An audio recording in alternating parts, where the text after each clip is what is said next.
بسم اللہ الرحمن الرحیم۔ معزز سامعین، مخرج نمبر 13 تک کر ہم نے پڑھا تھا۔ آج ہم مخرج نمبر 14 پڑھیں گے۔ مخرج نمبر 14 یہ حروف صفیریہ کا مخرج ہے۔ حروف صفیریہ 3 ہیں۔ حروف صفیریہ ذا، سین، صاد۔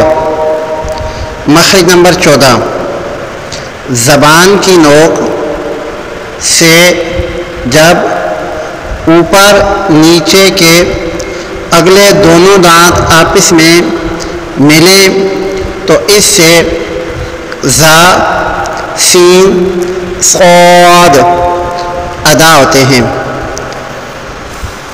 مخرج نمبر 14 جو ہے یہ حروف صفیریہ کا مخرج ہے، اور حروف صفیریہ 3 ہیں: ذا، سین اور صاد۔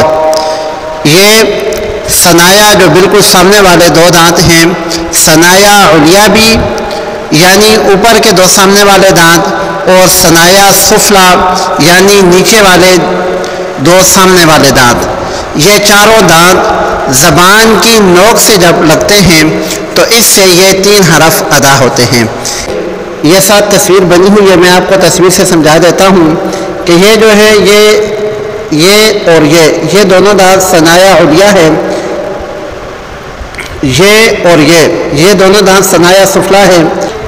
یہ 4 دانت جب زبان کی نوک سے لگتے ہیں تو اس وقت ذا، سین اور صاد ادا ہوتے ہیں۔